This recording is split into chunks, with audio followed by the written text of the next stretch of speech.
What's up everybody, I'm Brian from I Want Tesla and I'm finally going to use some protection today. On the tip, on the bumper, on the front bumper, at the tip of the bumper. Oh gosh, I'm using protection on the front bumper to protect from scrapes. Almost flubbed that beginning.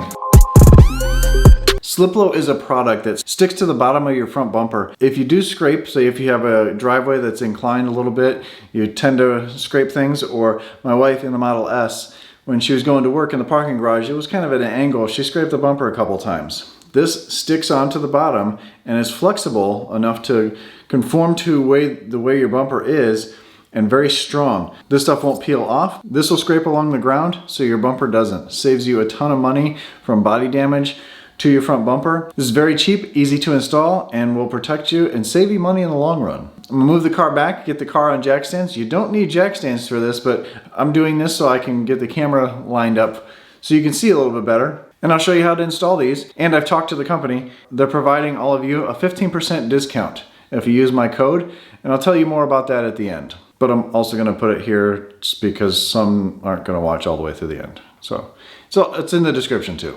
So let's get started. So I'm almost ready to install the Sliplo product, but before I do that, I have to clean the bumper really well. Really the bottom half, the part no one ever sees. Like I said, I put it up on jack stands. This is not hovering, but I did lift it with the jack stands from Safe Jack. Those are awesome. It's way off the ground.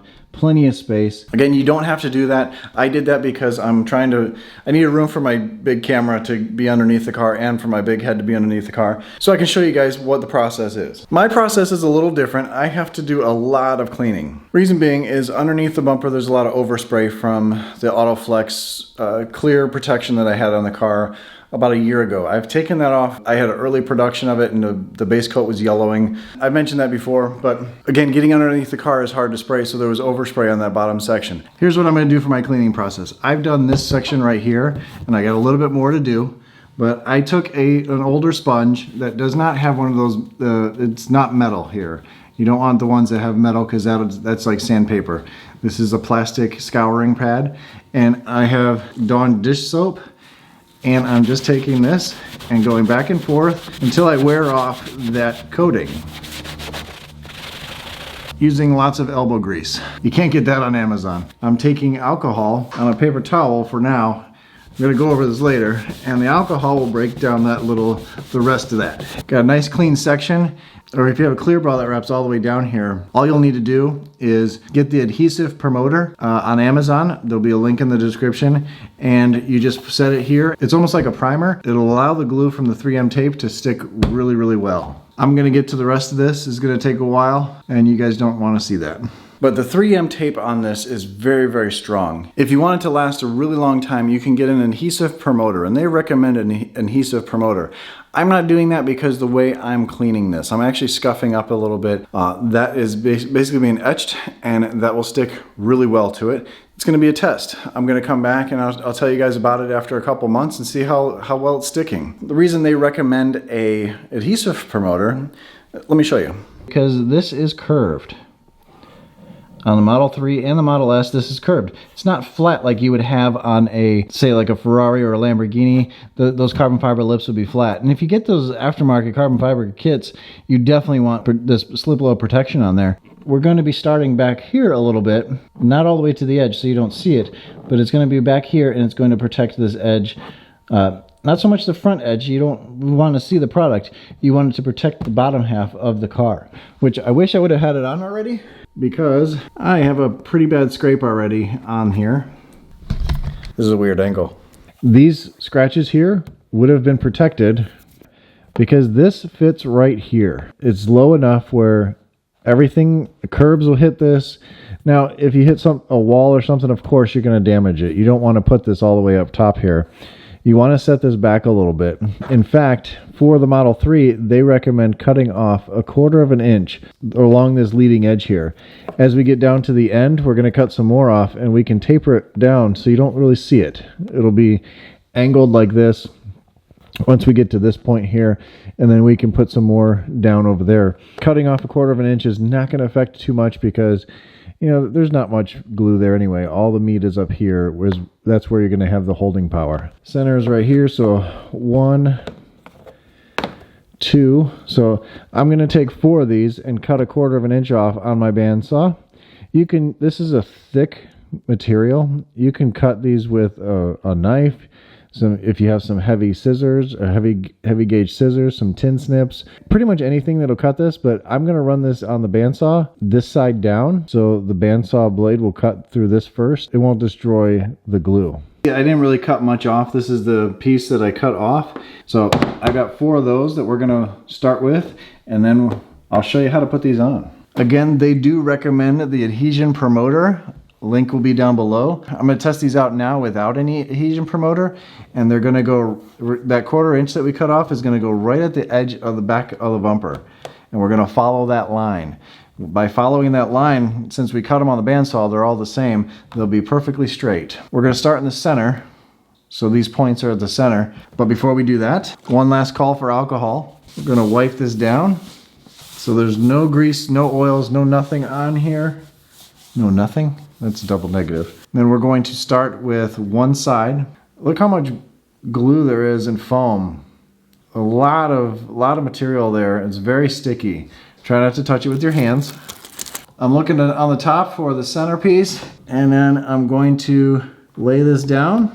Next one right up after it, and just slowly work our way down, making sure we have it curved with the bumper. Step back, take a look at it. Make sure everything is where we want it, and then squeeze it on there. Give it a nice firm press. Start with the leading edge, because that's where you want it to stick the best. Push back. The reason we cut those off is we don't want this back here and then possibly having it hit here, and this is so flexible that it pulls down the front. And then we're going to continue. There's a curve right here to the bumper that this flattens out more over here. So we kind of want to follow that. Is we're going to hold this in place, and it looks like these last 2, if we curl these, that would follow that just fine. I think that would be really nice. Or we could cut this last one off, but I want the protection on this point. What I'm going to do is angle this in and follow that crease. If you want something exact, they do have these in the box. What this is a template. You can lay this down, it's vinyl, and bend it to wherever you want it. Transfer it over to this piece, and you know exactly where to cut. If you want a perfectly custom fit, really no one's gonna stick their head under here unless you hit somebody, and I think they have other things they need to worry about if that's the case. And then drop the rest in place. This is really easy, guys. This is very easy to do. And then when you get to this corner here, you're just gonna wanna curve it in. And that looks really nice. I like that. I like how that tapers right in there. Since this is your car and this is a DIY kit, you could do whatever you'd like to. I'm going to do something a little different. This stuff really sticks well to paint, not so much to plastic. But we're going to test that out. I've cleaned this really, really well, put a lot of alcohol on it, really got a lot of the debris off, and we're going to see how well these work. Because I really don't want this material on the paint here, because you're going to see that even standing up. This is really at a far angle, and I don't think you should see this. I'm going to put it on this leading edge of this plastic. I cut 3 off of a full piece, and that's going to go here, and I'm going to miss these on purpose. So I'm going to straddle one of them, and then we're going to stop right before that. You could just stop it here completely. You could just make a little tiny strip and go along here.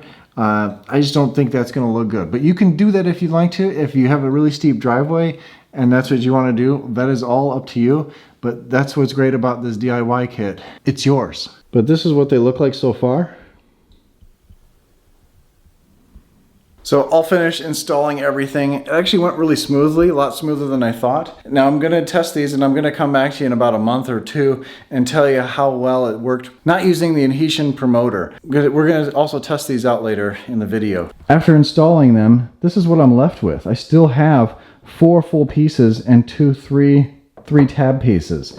Enough to do another Tesla, especially another Model 3. So not only are these good for Teslas on the Model 3, they're great for the Model S. The Model S is a little bit bigger. You might want to double these up because it's a little flatter sometimes as you go farther back, so you can double these up and use the whole kit. So the kit itself, what you get in the box is all those pieces, those templates, pretty much everything you need. There's no tools required except for cutting them if you have to cut them, and you will have to cut them for the Model 3. But you can see if you do have a flat vehicle, another vehicle, you can layer them as well. So there's plenty to do any car. Now for the price. You probably are wondering what the price is. These retail for $174. But because of this video, they're offering you guys a 15% discount. Use my code I1Tesla15 and you'll get 15% off. You have to use the code at the end. So here's the website. You're going to click add to cart, 1 or 2. Once you get in the cart where it says coupon code here, type in I1Tesla15 and you'll get the 15% off, which brings the price down under $150. So $150 is very cheap insurance for your front bumper. If you're going to trade this vehicle in, a lot of you are going to trade in for the Model Y. Not having a scraped up front bumper is going to be worth well more than $150 in my opinion. Or we traded in the Model S and it didn't have many scrapes, you couldn't see too much, but if that front lip was all banged up and damaged really bad, then they're going to deduct $500 right off the bat. So spending $150 for this kit is well worth the money. It's going to save your investment of this car because Teslas are an investment. So protect your vehicle. Now let's go find something to scrape it on.